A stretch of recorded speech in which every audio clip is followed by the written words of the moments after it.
बिस्मिल्लाहिर्रहमानिर्रहीम।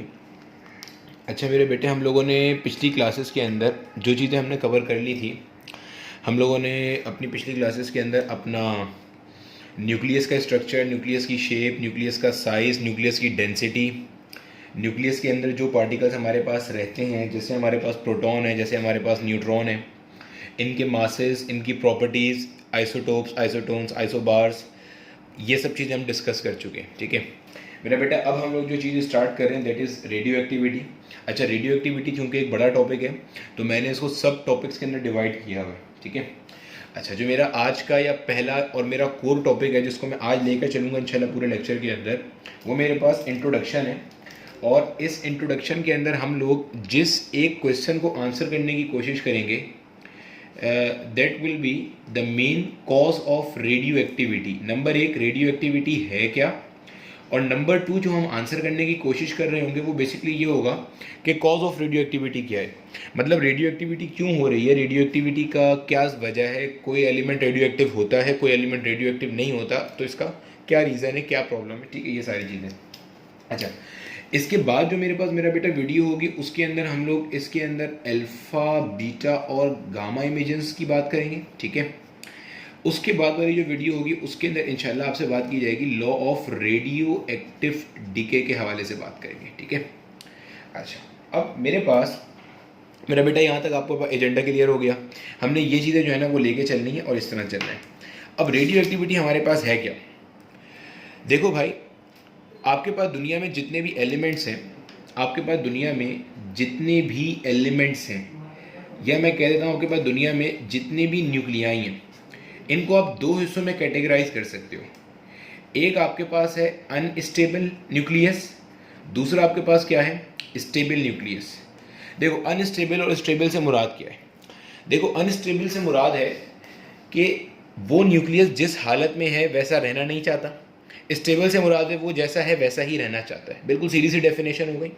ठीक है, मतलब क्या बात बोली मैंने अब तक कि दुनिया में जितने भी अवेलेबल न्यूक्लियाई हैं उनको आपने दो हिस्सों में क्लासिफाई कर दिया। One of them is unstable and the other one is stable. अभी पूरी तफसील से देखेंगे कौन स्टेबल है, क्या अनस्टेबिलिटी है, क्यों है, क्या मंजन सब आएगा, टेंशन नहीं लेना। ठीक है। अच्छा, आपके पास दुनिया के अंदर मेरा बेटा तकरीबन जो न्यूक्लियाई की तादाद है, दुनिया में आपके पास जो न्यूक्लियाई की तादाद है वो 1400 से 1500 के दरमियान में है। एलिमेंट्स नहीं बोल रहा, मैं फिर बता रहा हूँ, न्यूक्लियाई एलिमेंट्स जो हैं वो कम होंगे, क्योंकि जाहिर सी बात है ना, एक एलिमेंट के आइसोटोप्स भी तो एग्जिस्ट करते हैं। मैं न्यूक्लियाई की बात कर रहा हूँ। दुनिया में जो डिफरेंट नॉन न्यूक्लियाई हैं वो 1400 टू 1500 के दरमियान में है। ठीक है मेरा बेटा। अच्छा, इन 1400 टू 1500 के दरमियान में जो स्टेबल हैं ये आपके पास 1/5 हैं सिर्फ, मतलब इनमें से 1/5 ऑफ देम आर स्टेबल। यानी कि जब आप इसकी कैलकुलेशन करोगे तो स्टेबल की जो तादाद आती है वो 260 से 280 के दरमियान में आती है। मतलब टोटल दुनिया में 1400 से 1500 के करीब न्यूक्लियाई एग्जिस्ट करते हैं, जिनमें से जो स्टेबल हैं, जैसे हैं वैसा ही रहने चाहते हैं, वो कितने, 260 से 280 के दरमियान में। बाकी के सारे जो है मेरा बेटा वो कैसे हैं, दे ऑल आर अनस्टेबल। यहाँ तक बात समझ में आ गई। अच्छा, अब हमारे पास अभी तक हमने क्या बात देखी, अभी तक हमने ये देखा कि पूरी दुनिया में जो न्यूक्लियाई की तादाद है वो समवेयर अराउंड 1400 टू 1500 है। अच्छा, ये दोनों फिगर्स इसलिए कोट कर रहा हूँ क्योंकि बास टेक्स्ट में आपको 1400 मिलेगा, बास टेक्स्ट में आपको 1500 मिलेगा। हमारे सिंध बोर्ड में आपको 1400 मिल रहा है। इसमें से 1/5 of them are stable while the rest of the nuclei that are present on the surface of earth they are unstable. अब नेचुरल सी बात है, जितने भी आपके पास अनस्टेबल न्यूक्लियाई हैं मेरा बेटा, जितने भी आपके पास क्या हैं, अनस्टेबल न्यूक्लियाई, जो जैसे हैं वैसे नहीं रहना चाहते, ये क्या करेंगे, ये स्टेबिलिटी को गेन करना चाहेंगे।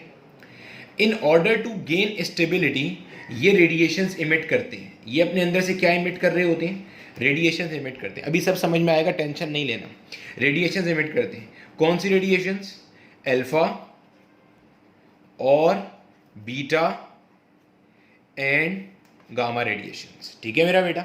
अगर आप में से लोगों की इंग्लिश अच्छी है तो मैंने यहाँ पे और एंड का बेहतरीन इस्तेमाल किया, उसको ज़रा गौर से देखो। मैंने कहा जो रेडिएशन लिमिट होगी वो अल्फा होगी या बीटा होगी, लेकिन साथ में कंपनी कौन दे रहा होगा, गामा साथ में कंपनी दे रहा होगा। मतलब आपके पास मान लो कि मेरे पास एक कोई न्यूक्लियस है, वो अनस्टेबल है। अब इसने कोई रेडिएशन इमिट करी, ये जो रेडिएशन इमिट करेगा ये या तो अल्फा हो सकती है या बीटा हो सकती है। इमिट करने के बाद ये न्यूक्लियस आपके पास एक्साइट होगा और एक्साइट होने के बाद फिर रेडिएशन इमिट करेगा, वो लाजमी कौन सी होगी? गामा होगी। ठीक है मेरा बेटा, मतलब या तो अल्फा इमेजन होगी या बीटा इमेजन होगी, लेकिन गामा इमेजन जो होगी वो साथ में लाजमी होगी। बिल्कुल वैसे ही है जैसे आप खाने में कुछ भी खाओ लेकिन बाद में स्वीट डिश लाजमी तौर पे ले रहे होते हो। ठीक हो गया मेरा बेटा, यहाँ तक बात समझ में आ गई? तो ये जो चीज़ मैंने आपको अभी बताई है, कुछ एलिमेंट अनस्टेबल हैं, कुछ एलिमेंट स्टेबल हैं। जो एलिमेंट अनस्टेबल हैं, in order to achieve stability they are going to emit radiations. कौन सी रेडिएशंस? अल्फा रेडिएशन और बीटा रेडिएशन या gamma radiation and gamma radiation. ये जो फिनोमिना होता है मेरा बेटा, ये फिनोमिना क्या कहला रहा होता है? This phenomena is defined as radio activity. अब आपने रेडियो एक्टिविटी की यही डेफिनेशन पढ़ी है, बचपन से आज तक डेफिनेशन आप पढ़ते आते हो। क्या होता है इसको भी देख लो, वहाँ पढ़ते आते हो। Spontaneous disintegration of unstable nuclei. Spontaneous disintegration of unstable nuclei, this phenomena is defined as radio activity. Disintegration का मतलब क्या होता है? बार बार आगे हम पढ़ेंगे इस चैप्टर के अंदर डिसइंटीग्रेशन। मेरा बेटा डिसइंटीग्रेशन का मतलब होता है न्यूक्लियस का टूटना। तो न्यूक्लियस का टूटना इज डिसइंटीग्रेशन। ये बात समझ में आ गई आपको सारी की सारी? क्या बात बताइए कि हमारे पास दुनिया के अंदर जो एलिमेंट्स मौजूद हैं, उन एलिमेंट्स के अंदर से बात हमारे स्टेबल एलिमेंट्स है, बात हमारे अनस्टेबल एलिमेंट्स हैं। अब जाहिर है अनस्टेबल नहीं रहना चाहता, वो क्या करना चाहता है? To achieve stability. In order to achieve stability वो क्या करता है? इमिट करता है रेडिएशंस को। कौन सी रेडिएशंस को? अल्फा या बीटा एक्कम्पनीड बाय गामा रेडिएशंस। ठीक है, इस फिनोमिना को हम क्या कहते हैं? Radio activity. ठीक है, अभी तक हमने टेंशन नहीं लेना, अभी तक हमने सिर्फ रेडियो एक्टिविटी की डेफिनेशन पढ़ी है। क्या है रेडियो एक्टिविटी की डेफिनेशन? अनस्टेबल एलिमेंट्स का स्पॉन्टेनियसली डिसइंटीग्रेट होना, टूटना by emission of radiations in order to gain stability. This phenomena is defined as radioactivity. अब कुछ एलिमेंट्स रेडियो एक्टिव होते हैं, कुछ नहीं होते। क्या सीन है, क्या मंजन है, वो सब भी आएगा। ठीक है मेरा बेटा, चलो छाप लो, आगे चलते हैं। अच्छा, अब जो मैंने आपको रेडियो एक्टिविटी के हवाले से बात बताई है, अब इसके अंदर कुछ चीज़ें अपने पास जो है ना मेरा बेटा क्लियर कर लो। क्या? नंबर एक ये चीज़ कर लो कि ये जो आपके पास रेडियो एक्टिविटी है, ये आपका न्यूक्लियर फिनोमिना है। मतलब जो भी फिजिक्स इसमें इन्वॉल्व होगी वो न्यूक्लियस के अंदर है। मतलब आप लोगों ने अपने बचपन में मैट्रिक क्लास के अंदर फिजिक्स की डिफरेंट टाइप्स पढ़ी होंगी, उसमें आपने एक न्यूक्लियस फिजिक्स पढ़ी होगी या न्यूक्लियर फिजिक्स पढ़ी होगी।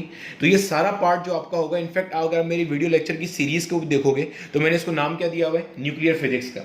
मतलब न्यूक्लियर फिनोमिना है, मतलब न्यूक्लियस के अंदर ऐसा कुछ मंजन हो रहा है जो गवर्न करेगा रेडियो एक्टिविटी। ठीक है, दूसरी चीज आपने ध्यान में रखनी है कि ये जो रेडियो एक्टिविटी है, ये जो रेट ऑफ डीके है, मतलब न्यूक्लियस के ब्रेक डाउन होने का रफ्तार, न्यूक्लियस के डिसइंटीग्रेट, न्यूक्लियस के टूटने का जो रेट है, यानी कि जो मेरे पास मेरा बेटा रेट ऑफ इमिशन, जिसे मैं कह रहा हूं rate of emission of these radiations, ये डिपेंड करता है कंसंट्रेशन ऑफ द न्यूक्लियॉन्स के ऊपर।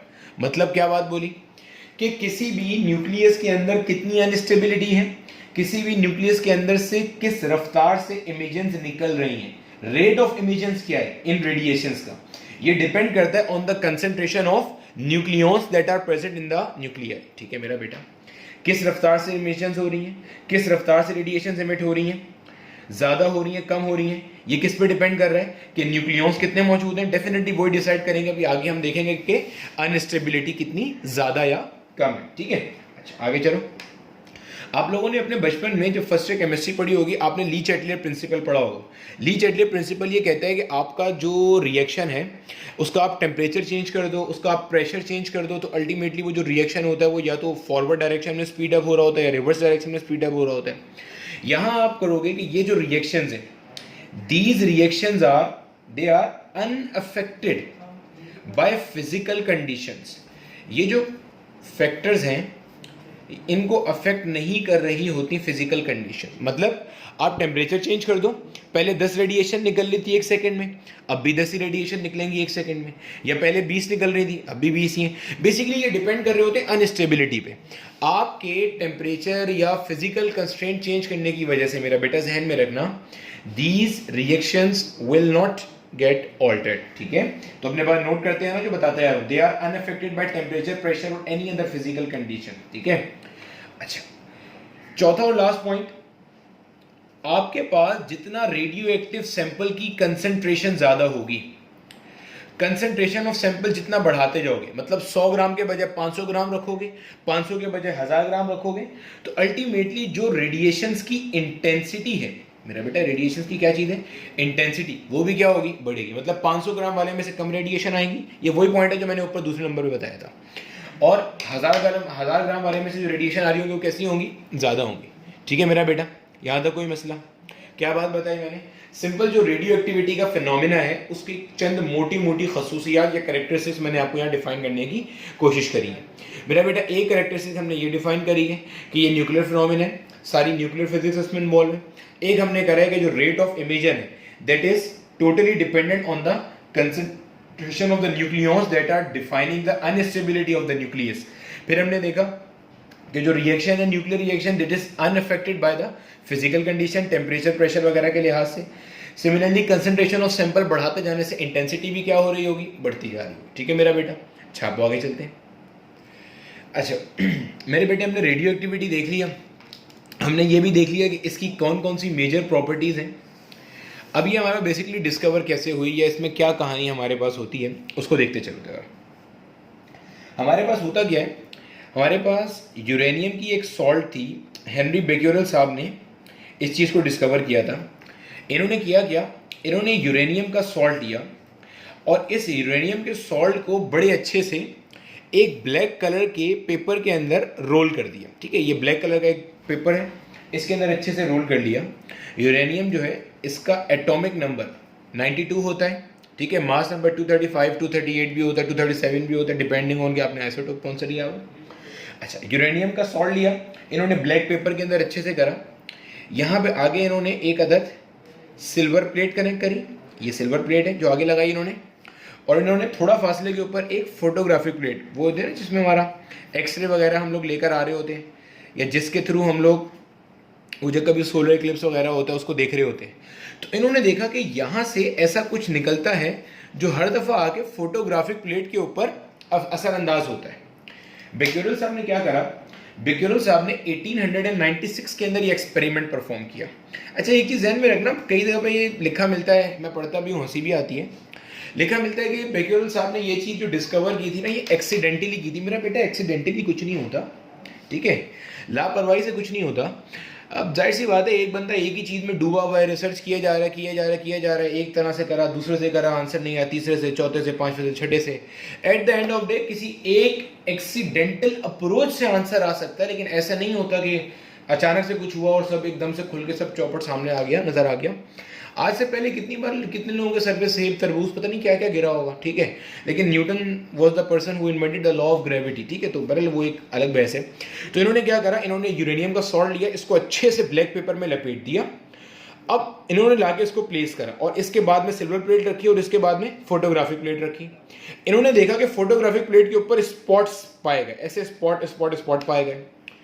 अब इन्होंने एक्सपेरिमेंट पलट के दोबारा किया। मतलब पलट के क्या मुराद है, इन्होंने एक दफा यूरेनियम की सॉल्ट को हटा के देखा, इन्होंने एक दफा सिल्वर की प्लेट को हटा के देखा। इन्होंने देखा कि जब यूरेनियम की सॉल्ट गायब कर देते हैं तो फोटोग्राफिक प्लेट के ऊपर से ये निशानात खत्म हो जाते हैं। इसका मतलब इन्होंने कहा कि बाबा जो कुछ भी हो रहा है वो इस यूरेनियम की वजह से हो रहा है। ठीक है, फिर इन्होंने क्या करा, इन्होंने यूरेनियम को ग्राइंड करके भी देखा, इन्हें हीट करके भी देखा, लेकिन रेडिएशन का इफेक्ट चेंज नहीं हुआ। मतलब इन्होंने ग्राइंड करके इसका पाउडर बना के चूरा करके देखा, सॉलिड चंक में रख के देखा, मतलब ये सारी कहानियां करके देखी। तो इससे इन्हें पता चला कि ये जो कुछ भी हो रहा है ये यूरेनियम की अपनी प्रॉपर्टी है, that is basically affecting the photographic plate. ठीक है, तो प्लेट आपके पास बेसिकली क्या हो रही है, अफेक्ट हो रही है। अच्छा, आपके पास बाद में आपके पास वो एक्सपेरिमेंट भी हुआ, याद होगा आपको, वो जो आपके पास हमारे पास द फेमस एक्सपेरिमेंट हुआ था, जिसके अंदर हमारे पास क्या हुआ, एक अदद रेडियो एक्टिव सैंपल ला करके प्लेस किया गया। अच्छा, इसके बाद फिर क्यूरी कपल ने भी इस पे काम किया। क्यूरी कपल का आपने शायद नाम सुना भी होगा। क्यूरी कपल था, मियाँ बीवी थे जिन्होंने इस पे काम किया और दो रेडियो एक्टिव एलिमेंट्स डिस्कवर किए थे, ठीक है, पोलोनियम और रेडियम था आई गेस, ठीक है, वो डिस्कवर किए। अच्छा, रेडियो एक्टिविटी का एक्सपेरिमेंट भी परफॉर्म किया गया, जिसमें एक रेडियो एक्टिव सैंपल ला करके प्लेस किया गया और ये ब्लॉक हमारे पास कौन सा था, लेड का ब्लॉक था। अच्छा, लेड का ब्लॉक इसलिए रखा क्योंकि लेड का ब्लॉक इसमें से जो रेडिएशन इमिट हो रही हैं इनको पेनिट्रेट करने नहीं देगा, इनकी पेनिट्रेशन को रोक देगा, क्योंकि जो रेडिएशन इमिट होती है इनके पास प्रॉपर्टी होती है पेनिट्रेट करने की, तो ये इनको क्या करेगा, रोक देगा। अच्छा, आपने यहाँ पे क्या करा, आपने यहाँ पर इस तरह से एक इलेक्ट्रिकल फील्ड कनेक्ट कर दी। जब इलेक्ट्रिकल फील्ड कनेक्ट करी तो आपको पता चला कुछ रेडिएशन आपकी यहाँ पे पॉजिटिव साइड पे जा रही हैं, कुछ आपकी यहाँ पे नेगेटिव साइड पे जा रही हैं और कुछ आपकी एज इट इज जा रही हैं, जो आपकी ऊपर फोटोग्राफिक प्लेट को अफेक्ट भी कर रही थी। ये आपकी फोटोग्राफिक प्लेट है। आपने कहा जो ऐसे ही जा रही हैं उनको आपने गैमा रेडिएशंस का नाम दिया। आपने गैमा रेडिएशंस को कहा कि they are basically photons. Similarly जो पॉजिटिव की तरफ जा रही थी आपने इन्हें कहा दे आर बीटा रेडिएशंस, और बीटा के बारे में लेटर ऑन पता चला कि they are basically fast moving electrons. अच्छा, इस वीडियो में तो मेरा बेटा मैं इस पर तफसील से बात नहीं कर रहा, लेकिन आगे जो अल्फा डी के, बीटा डी के, गामा डी के की बात आएगी पूरा तफसील से मंजन आएगा, टेंशन नहीं लेना, ठीक है। फिर एक जो नेगेटिव प्लेट की तरफ जा रहा था इसको आपने अल्फा का नाम दे दिया। लेटर ऑन पता चला they are basically helium nuclei, ये हीलियम के न्यूक्लियाई थे। याद है ना, हीलियम पढ़ाया था, हीलियम 42। अब हीलियम के न्यूक्लियाई से क्या मुराद है, अगर आप हीलियम के ये दो इलेक्ट्रॉन्स रिमूव कर दो, after the removal of two electrons, after the removal of two electrons from helium atom, helium के एटम से अगर आप दो इलेक्ट्रॉन रिमूव कर दो तो हीलियम का न्यूक्लियस बचेगा जिसमें दो प्रोटॉन दो न्यूट्रॉन होंगे। तो ये अल्फा के बारे में पता चला। बीटा के ऊपर चार्ज पाया गया नेगेटिव, इस अल्फा पे चार्ज पाया गया पॉजिटिव, तो ये सारी बातें पता चली। ये भी पता चला कि जो गैमा होता है, इस गैमा की जो पेनिट्रेशन पावर है, इस गैमा की पेनिट्रेशन पावर सबसे ज़्यादा होती है। सिमिलरली ये जो अल्फा है, इस अल्फा की आयोनाइजेशन पावर सबसे ज़्यादा होती है। तो लेड को रखने की यहाँ पे ख़ास बात ये थी कि लेड जो है इनमें सबसे तगड़ी जिसकी पेनिट्रेशन पावर है, यानी कि गैमा को भी पेनिट्रेट होने से रोक देता है, ये जहन में रखना।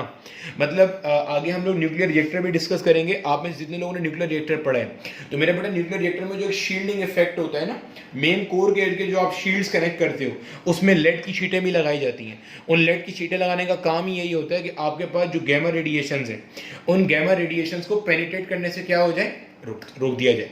ठीक है मेरा बेटा, यहाँ तक बात समझ में आ गई। अभी तक हमने क्या कुछ पढ़ा, हमने ये पढ़ा कि बेक्यूरेल साहब ने क्या काम करा। बेक्यूरेल साहब ने 1896 के अंदर ये एक्सपेरिमेंट परफॉर्म किया। यूरेनियम की सॉल्ट्स ली, यूरेनियम का एटॉमिक नंबर मैंने आपको मेंशन कर दिया, सॉल्ट ली, इनको अच्छे से ब्लैक पेपर में रैप अप किया, लाके प्लेस किया, सिल्वर प्लेट रखी, उसके आगे फिर इन्होंने फोटोग्राफिक प्लेट रखी और इन्होंने देखा कि लेटर ऑन फोटोग्राफिक प्लेट में स्पॉट्स पाए गए। तो इन्होंने कहा, इन्होंने डिफरेंट एक्सपेरिमेंट्स करे, यूरेनियम को तोड़ मोड़ के देखा, हीट करके देखा, पानी में डिजोल्व करके देखा, लेकिन इन्होंने देखा कि रेडिएशंस कंटिन्यूसली इमिट आउट हो रही थी। तो उन्होंने कहा कि यूरेनियम में ऐसी कोई खास बात है जिसकी वजह से रेडिएशंस क्या कर रहा होता है, इमिट आउट कर रहा होता है। फिर लेटर ऑन क्यूरी कपल ने काम किया। अच्छा, मैंने ये नहीं कहा कि ये वाला एक्सपेरिमेंट क्यूरी कपल ने परफॉर्म किया था, क्यूरी कपल का मैंने अलग काम बताया। क्यूरी कपल ने लेटर ऑन इसके ऊपर काम किया और पोलोनियम और रेडियम दो एलिमेंट्स डिस्कवर करके लाई है, ठीक है। फिर लेटर ऑन आपके पास ये एक्सपेरिमेंट परफॉर्म किए गए, रेडियो एक्टिव सैंपल लाकर प्लेस किया आपने लेड ब्लॉक के अंदर जिसमें एक कैविटी की ओपनिंग दी हुई थी, वहाँ से रेडिएशन आपने एक्सपीरियंस करी, आपने इलेक्ट्रिक फील्ड प्लेस करी, मैग्नेटिक फील्ड प्लेस करी, और आपने इसके अंदर फाइनली देखा कि अल्फा डी के कहाँ जा रहा है, बीटा डी के हो रहा है, गैमा डी के हो रहा है। आपने देखा कि एक रेडिएशन जो थी वो नेगेटिव प्लेट की तरफ जा रही थी, एक रेडिएशन आपकी पॉजिटिव प्लेट की तरफ जा रही थी, और एक रेडिएशन आपकी न्यूट्रल जा रही थी। जो न्यूट्रल जा रही थी उसे आपने गैमा का नाम दिया। जो एक तरफ जा रही थी अपना क्या कहते हैं, जो आपके पास नेगेटिव की तरफ जा रही थी उसे आपने अल्फा का नाम दिया, जो पॉजिटिव की तरफ जा रही थी उसे आपने बीटा का नाम दे दिया, ठीक है। अच्छा, ये चीज ध्यान में रखना मेरा बेटा, यही रेस जो है ना अल्फा, बीटा और गामा रेडिएशंस, यही रेस बेसिकली बाद में कहलाई बेक्यूरल रेस। ध्यान में रखेंगे आपके बाद, यही रेस मेरा बेटा क्या कहला रही होती है, बेक्यूरल रेस, ठीक है। यहां तक कोई मसला नहीं है। अच्छा, इनकी जो प्रॉपर्टी है, पेनिट्रेशन की, आयोनाइजेशन की, फोटोग्राफिक प्लेट को अफेक्ट करने वाली, ये इंशाल्लाह अल्फा बीटा और गामा डीके वाले सेगमेंट में मैं आप तफसील से डिस्कस करूंगा, यहाँ इसका कोई फायदा नहीं है, ठीक है। छाप लो, चलो आगे चलते हैं।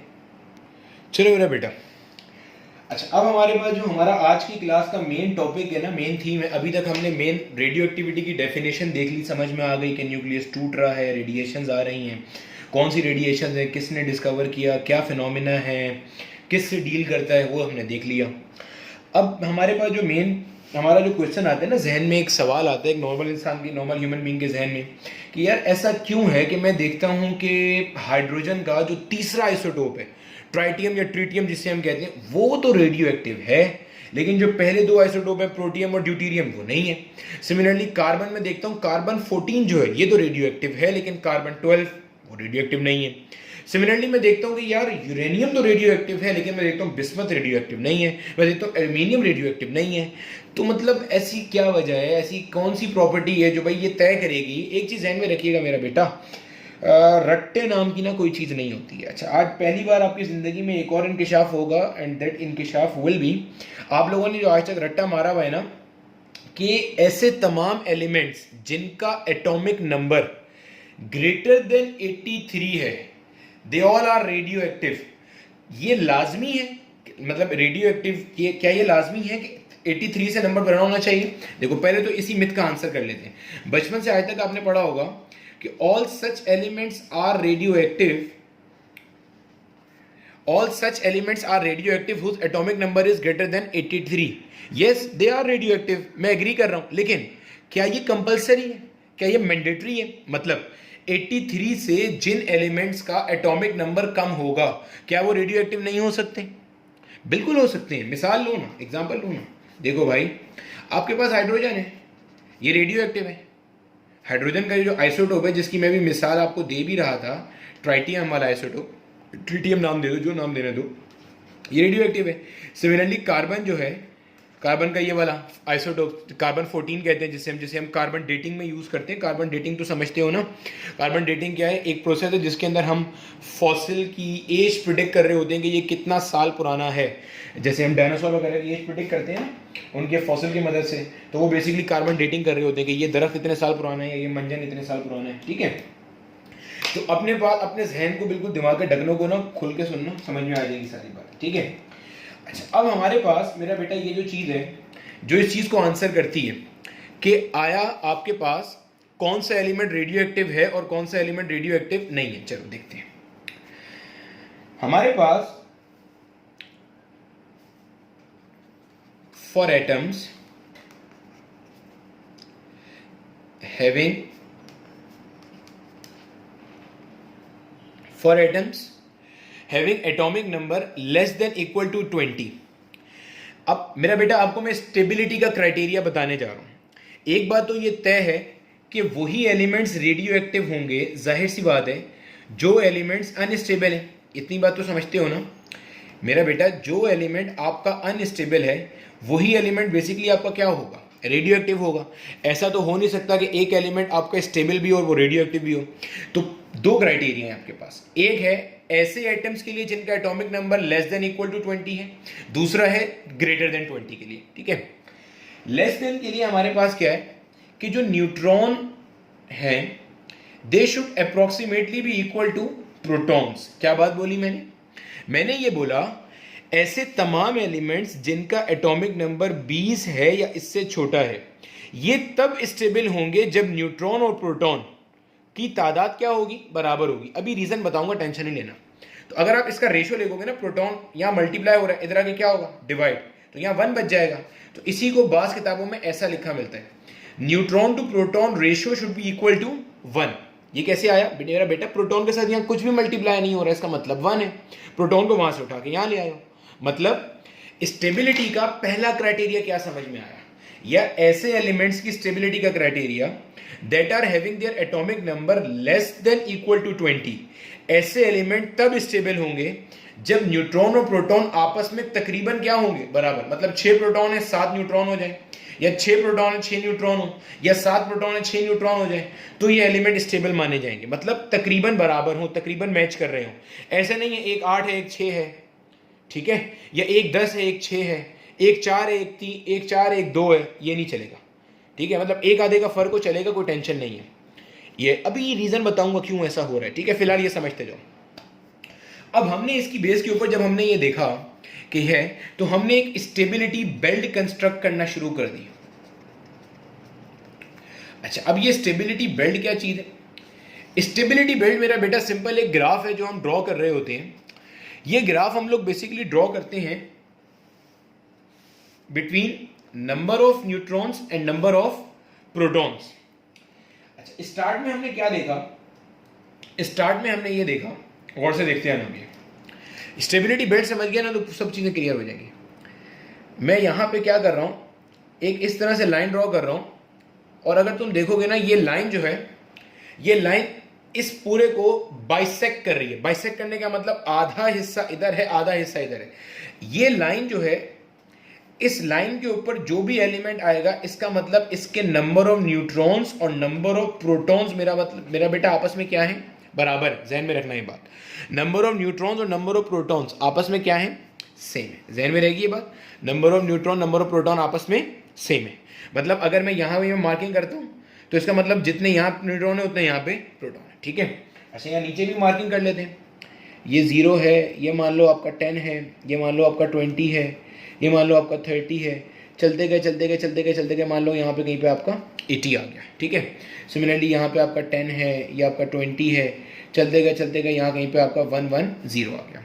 मतलब अब यहाँ पे अगर मैं मार्किंग करता हूँ ना, मिसाल के तौर पे कहीं इस जगह पे कहीं पे मैं कोई मार्किंग करता हूँ, मिसाल के तौर पे इस तरह से मार्किंग करनी करेगी, इसका मतलब यहाँ पे इसके पास 20 प्रोटॉन है और 20 ही क्या है? न्यूट्रॉन है। तो अगर मैं इसकी मार्किंग करूँ सॉलिड से, ये मैंने इसकी मार्किंग करी, तो देखा ये गया, ये ब्लू से मैंने मार्किंग कर दी, तो देखा ये गया, ये ब्लू से मैं मार्क कर रहा हूं ऐसे एलिमेंट जो स्टेबल है। देखा ये गया for atomic number less than equal to 20, ऐसे तमाम elements they were found to be stable, experimentally find किया गया, जिनके न्यूट्रॉन और प्रोटॉन आपस में तकरीबन कैसे थे मेरा बेटा? दे वर अप्रोक्सीमेटली सेम, ठीक है। अभी एग्जांपल देता हूं, बढ़िया एग्जांपल अच्छी, ठीक है, टेंशन नहीं लेना। अच्छा, अब अभी फिलहाल मैं सिर्फ बात कर रहा हूं उनके लिए जिनका एटॉमिक नंबर या तो 20 है या 20 से क्या है? कम है।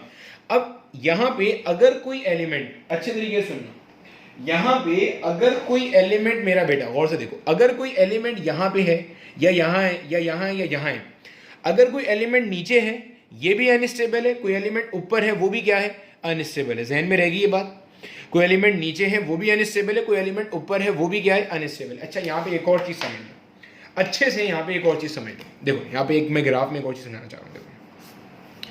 सपोज करो ये मैंने शो करा, ये वो लाइन है जिसके ऊपर नंबर ऑफ न्यूट्रॉन और नंबर ऑफ प्रोटॉन आपस में क्या है? बराबर है। यहां पे मान लो न्यूट्रॉन 10 होते हैं और यहां पे न्यूट्रॉन भी क्या होते हैं? 10 होते हैं, ठीक है। चलो, अब मैं क्या कर रहा हूं, अब मैं कहता हूं कि एक एलिमेंट मेरा यहां कहीं पे लाई कर रहा है, मेरा बेटा अच्छे से देखना, और एक एलिमेंट मेरा यहां कहीं पे लाई कर रहा है। यहां बात समझ लेना ताकि आगे वाला ग्राफ समझ में आ जाए। इसको मैंने एलिमेंट ए कह दिया, इसको मैंने एलिमेंट बी कह दिया।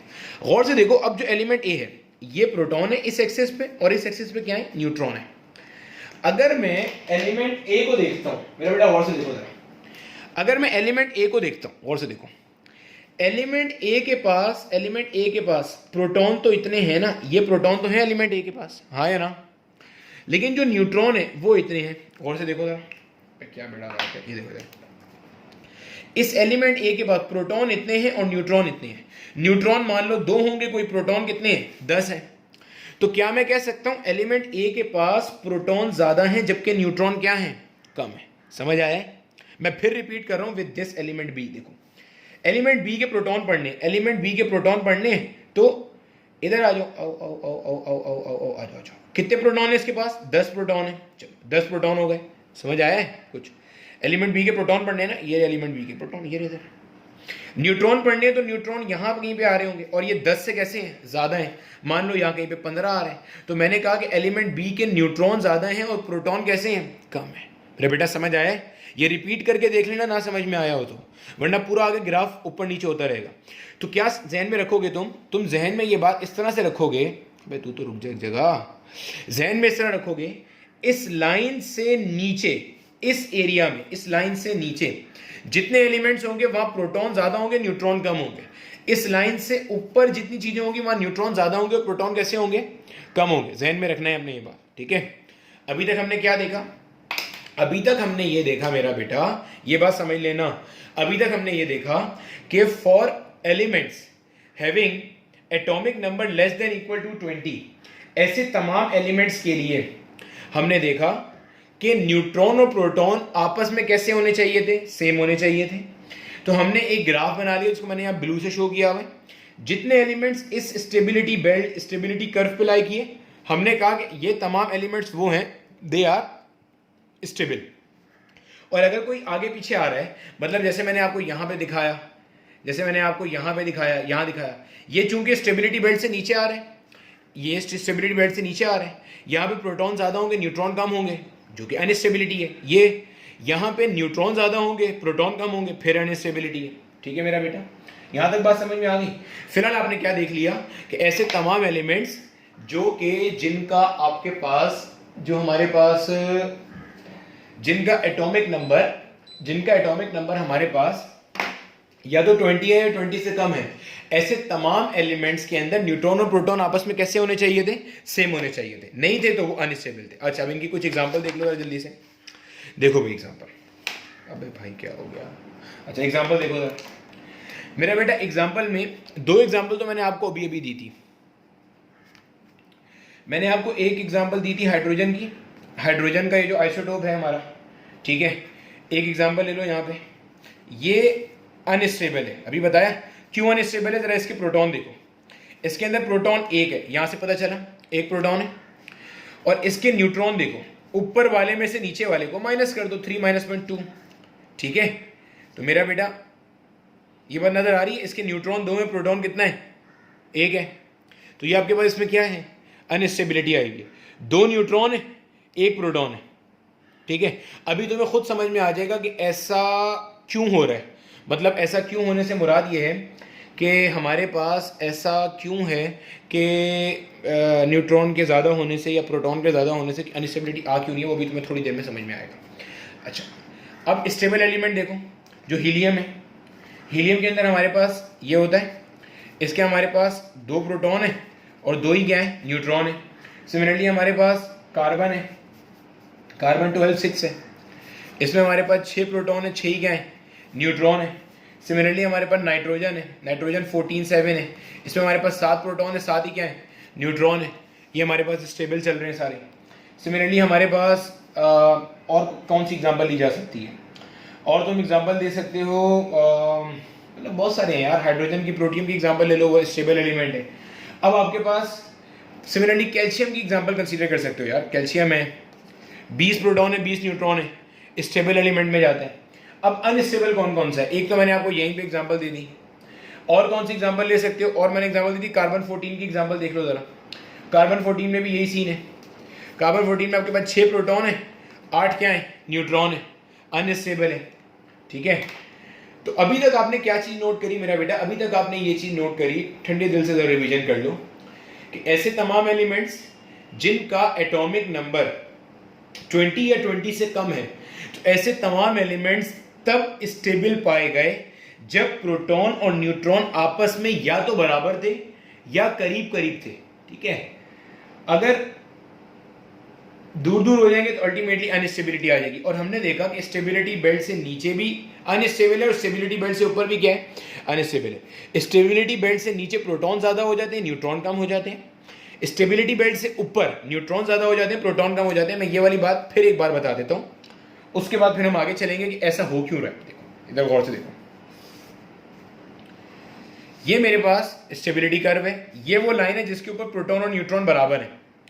मैंने यहाँ पे मार्किंग कर दी, ये मेरे पास 10 है, ये मेरे पास 20 है, ये मेरे पास 5 है। सिमिलरली ये मेरे पास 5 है, सिमिलरली ये मेरे पास 10 है, सिमिलरली ये मेरे पास 20 है। चलो अब जरा गौर से देखते जाना। अगर मैं यहां पे एक पॉइंट मार्क करता हूं, पहले तो ये देख के बता दो ये पॉइंट तुम्हारा स्टेबिलिटी बेल्ट पे लाई कर रहा है या स्टेबिलिटी बेल्ट से नीचे है। तो स्टेबिलिटी बेल्ट से नीचे नजर आ रहा है। अगर मैं इसके प्रोटॉन पढ़ता हूं तो इसके प्रोटॉन ये होंगे जो 10 और 20 के दरमियान में आ रहे हैं। मान लो इसके प्रोटॉन जो होंगे ना, यहाँ पे प्रोटॉन लिए हुए, यहाँ पे न्यूट्रॉन लिए हुए। इसके प्रोटॉन मान लो कुछ 13 प्रोटॉन आ रहे हैं और इसके न्यूट्रॉन यहाँ कहीं पे आ रहे होंगे, ठीक है, जो 5 और 10 के दरमियान में आ रहे हैं, मान लो 7 आ रहे हैं, तो क्या ज़्यादा है, प्रोटॉन ज़्यादा है, न्यूट्रॉन ज़्यादा है? तो यही बात वहाँ बता रहा था मैं कि स्टेबिलिटी बेल्ट से नीचे जो एलिमेंट लाई करेंगे उसके प्रोटॉन ज़्यादा होंगे, न्यूट्रॉन कैसे होंगे, कम होंगे। सिमिलरली अगर मैं यहाँ कहीं भी एक एलिमेंट मार्क कर लेता हूँ, इसको बी का नाम दे दो, चलो, अगर मैं इसके निकालता हूँ, ये चेक करो, ये इसके न्यूट्रॉन है और ये इसके क्या है, प्रोटॉन। प्रोटॉन मान लो 20 आ गए और न्यूट्रॉन 20 से ज़्यादा है, मान लो 25 हैं, तो 25 न्यूट्रॉन है और 20 क्या है, प्रोटॉन है। तो अगर स्टेबिलिटी बेल्ट से ऊपर है, मैं कहूँगा न्यूट्रॉन ज़्यादा है और प्रोटॉन क्या है, कम है। तो for elements that are having atomic number less than equal to 20, न स्टेबिलिटी बेल्ट से ऊपर जाना है, न स्टेबिलिटी बेल्ट से नीचे जाना है, ठीक है। ऊपर गए तो न्यूट्रॉन ज़्यादा, नीचे गए तो प्रोटॉन ज़्यादा, and both the cases are defining instability which is not a good condition, ठीक है मेरा बेटा। अब हमने देखना है कि ऐसा हो रहा क्यों है, ठीक है, छाप लो, चलो आगे चलते हैं। देखो मेरा बेटा, अब आपके पास मैंने अभी बताया जो रेडियो एक्टिविटी का फिनोमेना होता है, ये रेडियो एक्टिविटी का फिनोमेना होता है न्यूक्लियस की अनस्टेबिलिटी की वजह से। अच्छा, ये मान लो हमारे पास न्यूक्लियस है, इस न्यूक्लियस में ये न्यूट्रॉन है, ये प्रोटॉन है, ये प्रोटॉन है। अच्छा, इसके लिए आपकी एलिमेंट्री पार्टिकल्स की वीडियो का देखा होना ज़रूरी है, जिसमें मैंने तमाम बेसिक फंडामेंटल फोर्सेस बताई थी। अब प्रोटॉन के ऊपर चार्ज होता है पॉजिटिव, दूसरे प्रोटॉन पे भी चार्ज कैसा है मेरा बेटा, पॉजिटिव। अब पॉजिटिव पॉजिटिव एक दूसरे को क्या करेंगे, इलेक्ट्रोस्टैटिक फोर्स अप्लाई करेंगे, और इस इलेक्ट्रोस्टैटिक फोर्स का काम क्या है, एक दूसरे को रिपेल करना, ठीक है। अब हो क्या रहा है, प्रोटॉन प्रोटॉन एक दूसरे को रिपेल कर रहे हैं, न्यूक्लियस फटना चाह रहा है, दूर जाना चाह रहा है। अब मुसीबत क्या है, मसला ये है, प्रोटॉन प्रोटॉन लगा रहे हैं इलेक्ट्रोस्टैटिक फोर्स, रिपल्जन आ रही है, दूर जाना चाह रहा है, करीब नहीं रुकना चाह रहा। अब न्यूक्लियस दूर जाना चाह रहा है। अब इसको रोकने के लिए अल्लाह मियां ने, नेचर ने इसके अंदर एक और फोर्स रखी है, और उस फोर्स को हम कहते हैं मेरा बेटा, जो मैंने उसमें डिस्कस भी किया था, स्ट्रॉन्ग न्यूक्लियर फोर्स। क्या नाम देते हैं, स्ट्रॉन्ग न्यूक्लियर फोर्स। ये एग्जिस्ट करती है इन तमाम के दरमियान में। अच्छा, ये जो स्ट्रॉन्ग न्यूक्लियर फोर्स है, जिसे हम स्ट्रॉन्ग इंटरेक्शन फोर्स कहती है, हम कहते हैं, ये चार्ज पे डिपेंडेंट नहीं है, does not depend on charge. Charge पे डिपेंड ना होने का मतलब क्या है, जैसे यहां पे जो इलेक्ट्रोस्टैटिक फोर्स है वो सिर्फ प्रोटॉन प्रोटॉन के दरमियान में एग्जिस्ट करती है, न्यूट्रॉन प्रोटॉन या न्यूट्रॉन न्यूट्रॉन के दरमियान में नहीं है। Does not depend on charge का मतलब ये स्ट्रॉन्ग न्यूक्लियर फोर्स आपके पास न्यूट्रॉन न्यूट्रॉन के दरमियान में भी होगी, प्रोटॉन प्रोटॉन के दरमियान में भी होगी, प्रोटॉन न्यूट्रॉन के दरमियान में भी होगी। अच्छा, एक चीज ध्यान में रख लेना, इसका जो मैं आपको रीजन बताऊंगा ना, वो बिल्कुल वो रीजन है जो आपके लेवल के ऊपर है। इसका एक्चुअल रीजन बहुत डिटेल, बहुत डेप्थ के अंदर जाके आएगा, ठीक है। आपने उतना ही रखना है जितना आपके कोर्स का पार्ट है। इनफैक्ट ये कोर्स का पार्ट तो खैर नहीं है, लेकिन फिर भी आपको पूरी बात समझ में आनी चाहिए, ठीक है। तीसरी चीज, ये शॉर्ट रेंज फोर्स है। शॉर्ट रेंज फोर्स का मतलब बहुत छोटे डिस्टेंस पे अप्लाई होती है। इनफैक्ट 10 की पावर -14 या 10 की पावर -15 मीटर के ऊपर अप्लाई होती है। मतलब जो न्यूक्लियस का साइज है ना, बस with in the nucleus he apply होती है, और इसके आगे पीछे कहीं अप्लाई नहीं होती। लेकिन ये इलेक्ट्रोस्टैटिक फोर्स से तगड़ी फोर्स होती है, ध्यान में रखना। ये जो न्यूक्लियर फोर्स है, स्ट्रॉन्ग न्यूक्लियर फोर्स, ये तकरीबन 100 टाइम्स ज्यादा बड़ी फोर्स है as compare to electrostatic force. अब हो क्या रहा है हो ये रहा है, प्रोटॉन प्रोटॉन के बीच में लड़ाई चल रही है, न्यूक्लियर फटना चाह रहा है, दूर जाना चाह रहा है, न्यूट्रॉन न्यूट्रॉन के दरमियान में प्यार आया हुआ है, न्यूट्रॉन प्रोटॉन करीब आना चाह रहे हैं, न्यूट्रॉन प्रोटॉन करीब आ रहे हैं, ये न्यूट्रॉन प्रोटॉन करीब आ रहा है, ये न्यूट्रॉन प्रोटॉन करीब आ रहा है, और कहीं ना कहीं ये प्रोटॉन प्रोटॉन वाली भी न्यूक्लियर फोर्स एग्जिस्ट कर रही है। मेरा बेटा, दो फोर्सेस नजर आ रही है। एक तुम्हारे पास है बाइंडिंग फोर्स, जो स्ट्रॉन्ग न्यूक्लियर इंटरेक्शन की वजह से है। एक तुम्हारे पास है इलेक्ट्रोस्टैटिक फोर्स, जो तुम्हारे पास रिपल्जन की वजह से है। बिल्कुल सीधा सा सिंपल सा आंसर, जब तक ये दोनों फोर्सेस न्यूक्लियस के अंदर बैलेंस रहेंगी तब तक आपका न्यूक्लियस स्टेबल रहेगा। जिस दिन ये फोर्सेस अनबैलेंस हो गई तब आपका न्यूक्लियस अनस्टेबल हो जाता है और वो रेडियो एक्टिविटी का फिनोमिना देना शुरू करता है। ठीक है मेरा बेटा, बहुत ऊपर से और बहुत तुम्हारे मतलब की चीज बताइए। तो ऐसे तमाम एलिमेंट जिनका एटॉमिक नंबर 20 या 20 से कम था, देखा गया कि ये तमाम फोर्सेस स्टेबल उस वक्त होती हैं जब न्यूट्रॉन और प्रोटॉन तकरीबन आपस में क्या होते हैं, सेम, या न्यूट्रॉन और प्रोटॉन का रेशो तकरीबन किसके बराबर होता है, 1। बेटा बात समझ आई? इलेक्ट्रोस्टैटिक फोर्सेस और न्यूक्लियस की इंटरेक्शन वाली फोर्सेस को बैलेंस रखने के लिए Z less than equal to 20 में देखा गया कि neutron should be equal to proton. ठीक है, अच्छा अब ऐसे एलिमेंट्स, अब आओ ना जरा आगे मतलब की बात पे आओ। अब ऐसे तमाम एलिमेंट्स जिनका एटॉमिक नंबर ग्रेटर देन 20 था, उसमें देखा गया कि जो न्यूट्रॉन टू प्रोटॉन रेशियो है ये ग्रेटर देन इक्वल टू 1 होना चाहिए और लेस देन इक्वल टू 1.6 होना चाहिए। मतलब neutron can be equal to proton या they should be greater than proton. अब यहां पे ना मेरा बेटा एक बात समझने वाली है, अच्छे से समझ लेना जरा। देखो मैं तुम्हें इसको एक सिंपल सी एग्जांपल से समझाने की कोशिश करता हूं। आजकल वैसे ही रमजान है, रमजान में रूह अफ़ज़ा के अंदर हम लोग क्या करते हैं, नींबू डाल के पी रहे होते हैं, ऐसे ही है। अब जो उसमें हम लेमन स्क्वीज कर रहे होते हैं, नींबू डाल के पीते हैं। अगर तुम नींबू ना डालो तो मज़ा नहीं आता, नींबू ज़्यादा डाल दो तो बेकार हो जाता है। यहाँ पे भी वही बात है, चाय में चीनी ना डालो तो फीकी हो जाएगी, ज़्यादा डाल दो तो बेकार हो जाएगी। ठीक है, यहाँ पे भी यही सीन है। एटम्स जिनका एटॉमिक नंबर ग्रेटर देन 20 है, देखा गया कि ऐसे एलिमेंट्स के अंदर, न्यूक्लियस के अंदर स्टेबिलिटी लाने के लिए, बाइंडिंग फोर्सेस और इलेक्ट्रोस्टैटिक फोर्स को बैलेंस आउट करने के लिए प्रोटॉन के मुकाबले में न्यूट्रॉन ज्यादा होने चाहिए। मतलब खुद देखो ना, प्रोटॉन के मुकाबले में न्यूट्रॉन ज्यादा होने चाहिए, यानी कि अगर एक प्रोटॉन है तो न्यूट्रॉन 1.6 होने चाहिए। मतलब इसको ऐसे समझ लो, अगर प्रोटॉन 2 हैं तो न्यूट्रॉन 3 होने चाहिए, प्रोटॉन 4 है तो न्यूट्रॉन 1.6 इंटू 4 होने चाहिए। मैं मिसाल दे रहा हूं समझाने के लिए, तुम्हें ये रट्टे नहीं मारने, टेंशन नहीं लेना। ठीक है, तो देखा ये गया प्रोटॉन अगर 10 है तो न्यूट्रॉन 16 होने चाहिए। मतलब ये देखो, इससे क्या बात समझ में आ रही है? इससे समझ में आ रहा है कि अगर एक प्रोटॉन है तो 1.6 न्यूट्रॉन होने चाहिए उसको बैलेंस करने के लिए। मैं फिर बता रहा हूं, मैं इसकी तफसील में नहीं जा रहा कि ऐसा क्यों हो रहा है, क्योंकि वो डीप न्यूक्लियर फिजिक्स के कॉन्सेप्ट्स हैं, जिसमें हमें ग्लूऑन्स, जिसमें हमें डब्ल्यू और जी बोसॉन्स को डिटेल और तफसील पढ़नी पड़ती है। ठीक है, वो हमारे कोर्स का डेफिनेटली पार्ट नहीं है। एक प्रोटॉन के लिए 1.6 न्यूट्रॉन होने चाहिए, सिमिलरली 10 प्रोटॉन के लिए 16 न्यूट्रॉन होने चाहिए। अब जो मैंने स्टार्ट में एग्जाम्पलें कोट की ना, ये चाय वाले मंजन और ये सारे की सारी बातें मैंने कोट करी। अब 10 प्रोटॉन है तो 16 न्यूट्रॉन होने चाहिए। इस केस में देखा गया कि स्टेबिलिटी है, लेकिन अगर 16 से ज्यादा न्यूट्रॉन है, यानी कि 18 न्यूट्रॉन है, तब भी अनस्टेबिलिटी है। अगर 10 से कम प्रोटॉन है तब भी अनस्टेबिलिटी है। मेरा बेटा बात की गंभीरता को समझ रहे हो?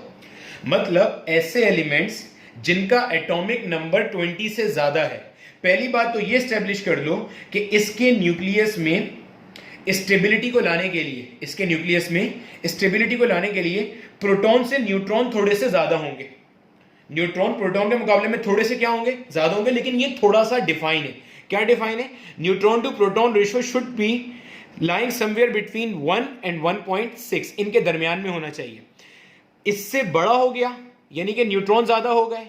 भाई न्यूट्रॉन टू प्रोटॉन रेशियो अगर 1.6 से ज्यादा हो रहे हैं, ये ज्यादा तभी होगा जब न्यूट्रॉन बढ़ रहे हैं, और ये कम तभी होगा जब प्रोटॉन बढ़ रहे हैं।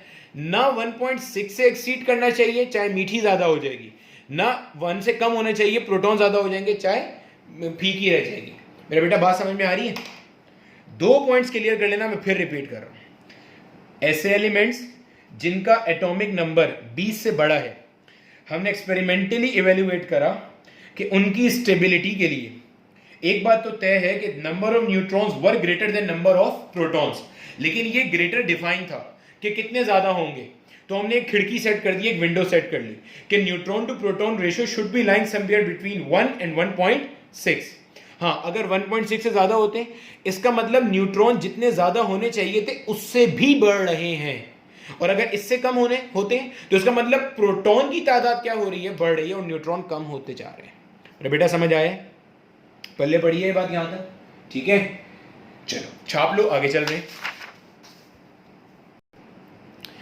ठीक है मेरा बेटा, वही बात जो हमने अभी करनी थी वो कर ली कि एक्सपेरिमेंटल डेटा से यही बात हमें समझ में आई कि ऐसे तमाम एलिमेंट्स जिनका एटॉमिक नंबर 20 से ज़्यादा है उसमें स्टेबिलिटी के लिए number of neutrons are greater than number of proton. लेकिन इसकी भी हद डिफाइन है, ऐसा नहीं है जितने मर्जी बढ़ते जाए। तो neutron to proton ratio should be greater than 1 and should be less than equal to 1.6। इससे ज़्यादा होगा तब भी मसला है, इससे कम होगा तब भी मसला है। इससे ज़्यादा होने का मतलब है कि न्यूट्रॉन बढ़ रहे हैं, इससे कम होने का मतलब है प्रोटॉन बढ़ रहे हैं। ठीक है, मिसाल ले लो, हमारे पास जो स्टेबल एलिमेंट है, आपके पास आयरन है, आयरन का मास नंबर 56 है, आयरन का एटॉमिक नंबर कितना है 26। अगर मैं इसके प्रोटॉन देखूं, प्रोटॉन कितने हैं 26 प्रोटॉन हैं, और 56 माइनस 26 कितना बच जाता है, ये मेरे पास तकरीबन बच जाता है, मेरा ख्याल है कुछ 30 बच जाता है। ठीक है, अगर मैं इसका न्यूट्रॉन टू प्रोटॉन रेशियो निकालूं, आप निकाल के चेक कर लेना, इसका न्यूट्रॉन टू प्रोटॉन रेशियो आ रहा है कुछ 1.15 आ रहा है। यानी कि ये मेरी उस बात को सेकंड कर रहा है कि देखो न्यूट्रॉन और प्रोटॉन बराबर नहीं है, लेकिन आयरन खुद से कभी भी रेडियो एक्टिविटी का फिनोमिना शो नहीं करता है। ठीक है, एलिमेंट आपका स्टेबल ही है। सिमिलरली हमारे पास सिल्वर है, सिल्वर को मिरर में पड़ा होगा ना मेरा बेटा, मास नंबर इसका 108 होता है और एटॉमिक नंबर इसका 47 है। प्रोटॉन कितने हैं इसके 47 प्रोटॉन हैं। न्यूट्रॉन कितने हैं 108 में से 47 को माइनस कर दो, कितना बचता है, कोई 61 बचता होगा। ये भी अगर आप इसको डिवाइड करके चेक करोगे, न्यूट्रॉन टू प्रोटॉन रेशियो अगर आप करोगे 61 डिवाइडेड बाय 47, कोई 1.28 समथिंग कुछ आएगा इसका आंसर। ठीक है, तो वंस अगेन बताने का मकसद सिर्फ ये है, जो अभी पूरा मंजन पीछे सिनारियो क्रिएट किया ना। अच्छा, आपने जहन में क्या रखना है, जहन में कहीं भी आपके ये बात नहीं आनी चाहिए कि न्यूट्रॉन और प्रोटॉन का बराबर होना शर्त है ना मेरा बेटा।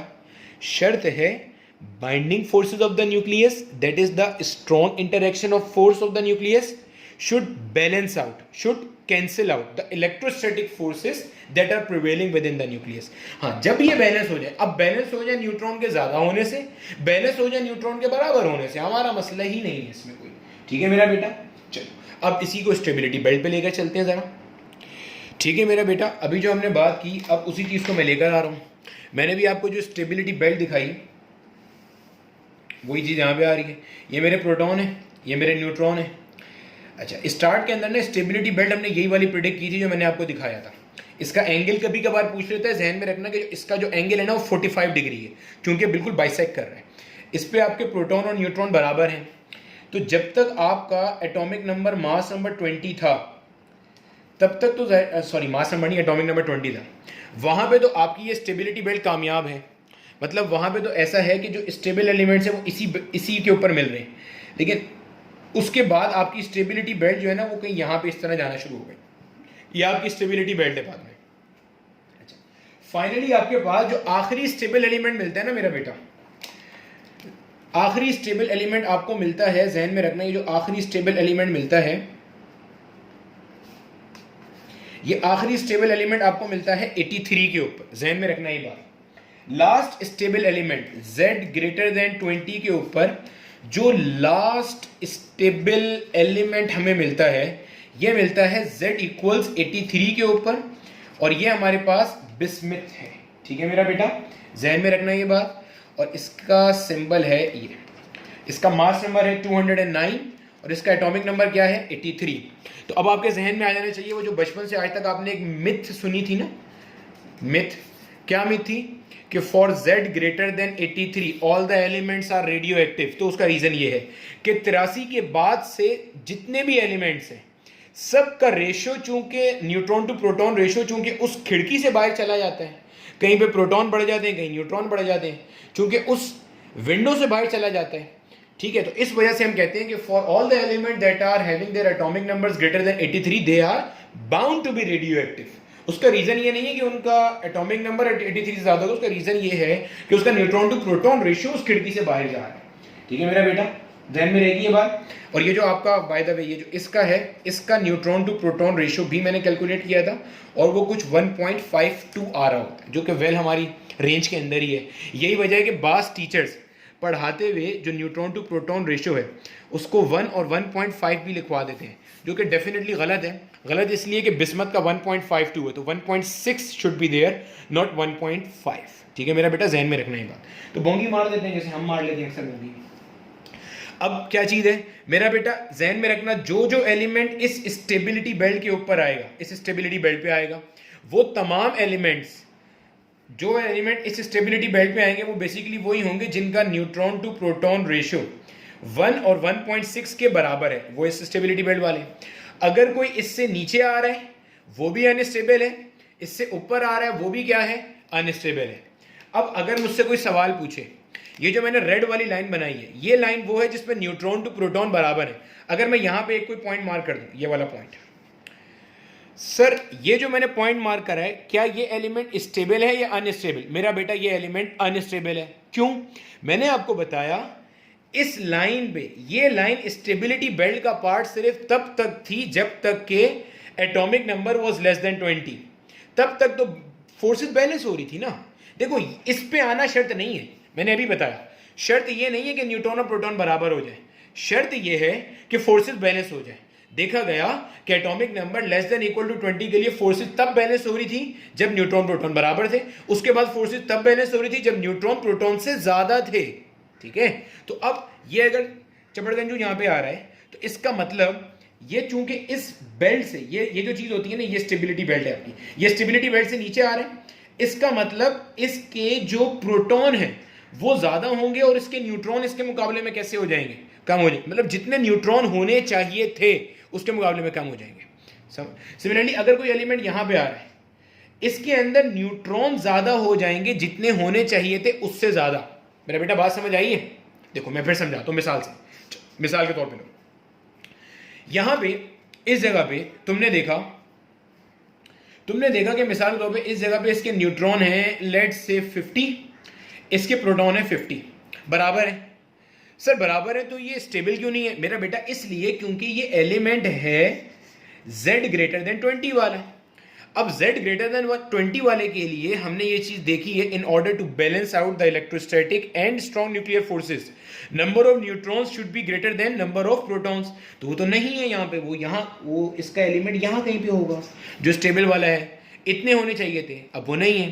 ठीक है मेरा बेटा, जहन में रखना ये बात कि ऐसे तमाम एलिमेंट जो स्टेबिलिटी बेल्ट से नीचे लाई कर रहे हैं वो भी आपके पास अनस्टेबल है, जो ऊपर लाई कर रहे हैं वो भी क्या है, अनस्टेबल है। जो नीचे लाई कर रहे हैं वो बेसिकली आपके पास प्रोटॉन ज्यादा है और जो ऊपर लाई कर रहे हैं वो न्यूट्रॉन ज्यादा है। अब एक बिल्कुल पत्ते की बात बताता हूं, जो यहाँ नीचे लाई कर रहे हैं ना, इस रीजन में लाई कर रहे हैं, जो नीचे लाई कर रहे हैं ये बीटा पॉजिटिव डीके करते हैं क्योंकि इनमें प्रोटॉन ज्यादा है। जो ऊपर लाई कर रहे हैं यहाँ पे ये बीटा नेगेटिव डीके करते हैं क्योंकि इनमें न्यूट्रॉन ज्यादा है। मेरा बेटा मार्क कर लेना ये चीज, ठीक है। तो प्रोटॉन ज्यादा है और ऊपर वाले में, इधर वाले में न्यूट्रॉन ज्यादा है, जितने होने चाहिए थे ज्यादा उससे भी ज्यादा है, मतलब 2 ज्यादा होने चाहिए थे वहां 6 ज्यादा है। मेरा बेटा समझ में आ रही है बात? ठीक है, कोई मसला नहीं है, यहां तक पल्ले पड़ गई कोई मसला? प्रोटॉन और न्यूट्रॉन, मैं वही बात अभी बता रहा था आपको मेरा बेटा, प्रोटॉन और न्यूट्रॉन का बराबर होना लाजमी नहीं है, स्टेबिलिटी बेल्ट पे आनी चाहिए। ठीक है, आ जाए, जहां पे प्रोटॉन बढ़ जाएंगे वहां पे क्या मसला आएगा, रिपल्जन बढ़ जाएगी। उसको बैलेंस आउट करने के लिए न्यूट्रॉन बढ़ाने पड़ते हैं।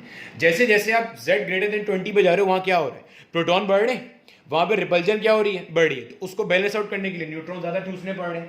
ठीक है, तो इसका एक्चुअल रीजन बड़ा मंजन है जो हमारी औकात से बाहर है। फिर जब न्यूट्रॉन बढ़ जाती हैं तो अट्रैक्टिव फोर्सेस बढ़ जाती हैं, फिर प्रोटॉन बढ़ती हैं तो फोर्सेस बढ़ती हैं। तो बड़े स्टेबिलिटी बेल्ट पे आना चाहिए। और स्टेबिलिटी बेल्ट पे आने का मतलब क्या है कि आपके पास जो न्यूट्रॉन टू प्रोटॉन रेशियो है that should be lying between 1 and 1.6, भाई इसके दरमियान में आनी चाहिए।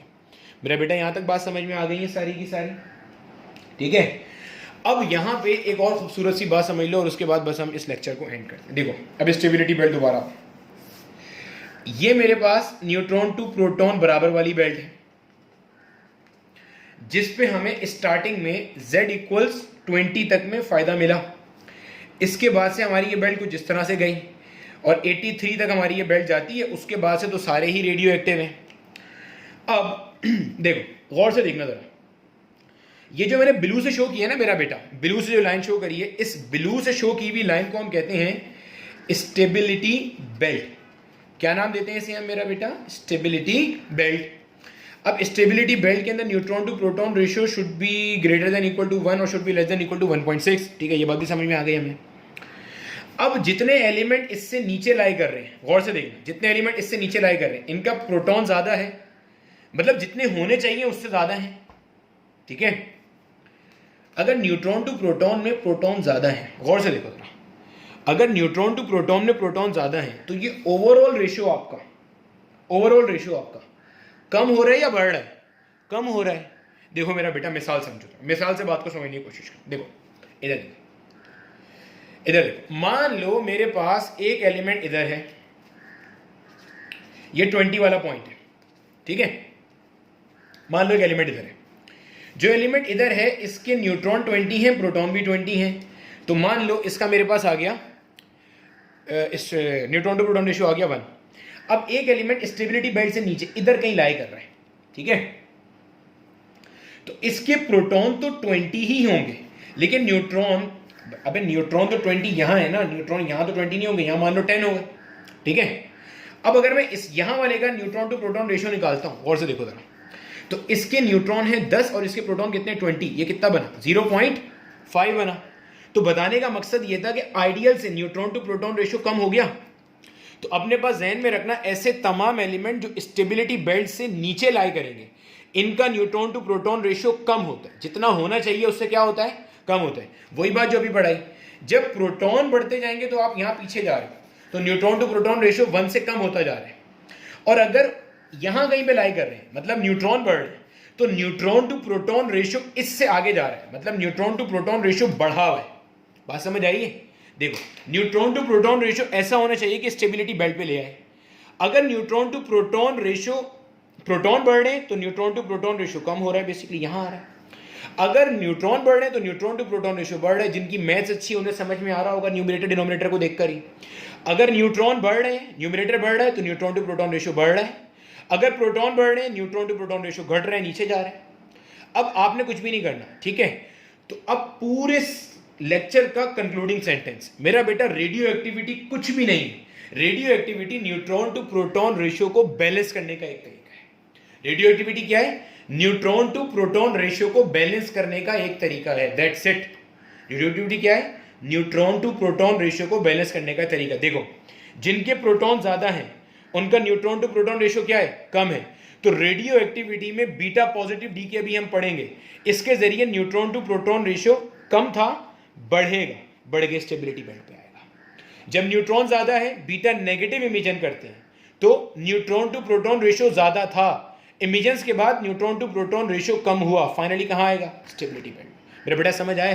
तो अगर अब आपसे कोई पूछे तो बताना बिलाल जिया के लेक्चर को लेने के बाद सारे दिमाग के ढक्कन खुले में, तो न्यूट्रॉन टू प्रोटॉन रेशियो को बैलेंस आउट करने का जो तरीका है वो बेसिकली हमारे पास क्या है? रेडियो एक्टिविटी है, ठीक है। स्टेबिलिटी बेल्ट से नीचे है तो न्यूट्रॉन टू प्रोटॉन रेशियो कम है, जितना होना चाहिए उससे कम है, तो उसको बढ़ाएंगे। और ऊपर है तो न्यूट्रॉन टू प्रोटॉन रेशियो कैसा है? ज्यादा है। और अल्टीमेटली आपने उसे क्या करना है? कम करना है, स्टेबिलिटी बेल्ट पे लेकर आना है, मार्जिन पे लेकर आना है, ठीक है। फाइनल पॉइंट, स्टेबिलिटी बेल्ट से नीचे वाले जो होंगे वहां प्रोटॉन ज्यादा है, बीटा पॉजिटिव इमिजन है। ऊपर वाले जो है वहां न्यूट्रॉन ज्यादा है और वहां पे आपने कौन सा इमिजन करना है? बीटा नेगेटिव इमिजन करना है, ठीक है। यहां तक कोई मसला नहीं। इसके बाद हमारा इंशाल्लाह अल्फा जी के और बीटा डी के ऊपर चलेंगे।